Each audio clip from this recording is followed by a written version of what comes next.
Hello guys! Welcome to my vlog. So, for today's video guys, gagawa tayo ng taho. Since na gusto kong kumain ng taho ngayon, ay ito gagawa tayo ng taho. Kasi nga, dahil malayo tayo ngayon sa Pilipinas, hindi tayo makauwi. Ngayon nakaisip akong kumain ng taho. Talagang nakikrib ako sa ngayon sa taho guys. So, ngayon guys, ang kailangan lang natin is ganito.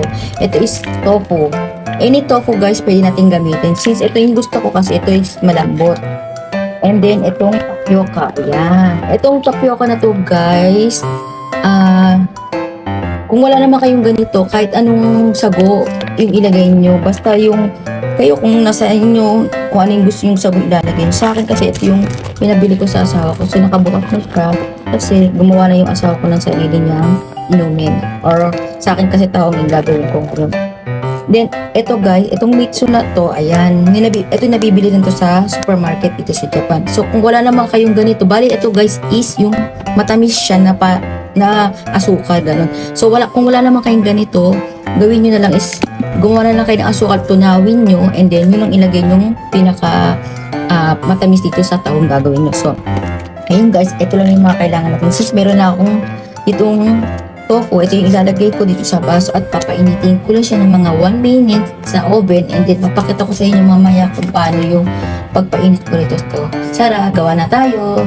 So ayan guys, ito na yung tofu na nilagay ko sa baso, and then ayan, ganyan-ganyan na natin siya, pag-iwalay-walay lang natin siya. Ayan.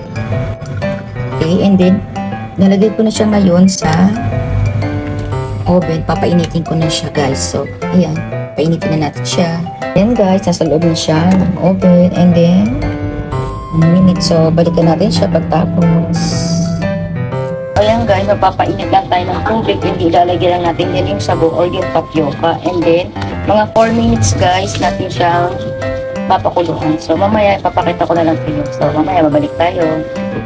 So ayan guys, mainit na siya. Depende sa inyo guys kung ilang minuto niyo siya papainitin. So akin na yan, mukulo-kulo pa guys. Bahala na kayo kung ilang minuto niyo siya papainitin. And then after ko siya painitin guys, ilagay na natin tong mitsu na to. Ito yung papalasa sa kanya. So bahala na rin kayo guys kung ilang gaano nyo karami ilalagay yung mitsu na ilalagay nyo sa tamis. Ako, since hindi ako mahilig sa matamis, ayan, konti lang naman ilalagay ko. And then ilagay na natin tong sago or yung tapioca. Sasalain lang natin siya na ganyan guys.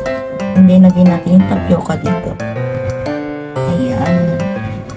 So ganyan na yung itsura niya guys. Meron na tayong taho. Wow, sarap. So tara, tikman na natin. Hi guys, ito i-review na natin yung ginawa kong taho. So, talagang nakikrave talaga ako sa taho guys. Kahit hindi na tayo movie, diba? Ito, meron na tayong sariling taho. So, tikman na natin. Hala, guys, grabe. Promise, taong-taho siya. Ang sarap, promise. Ang sarap ng pagkakalambot ng taho, yung tapioca natin guys. Parang supermarket ko rin siya nabibili guys. So, gantong tapioca lang yung pinabili ko. Ayan, ganyan. Sa supermarket meron yan. Hindi din sinasabi ko sa inyo, tofu.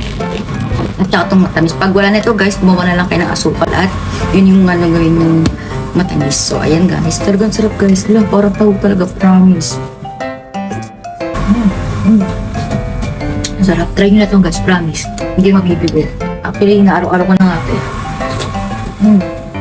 Sarap talaga ng taho.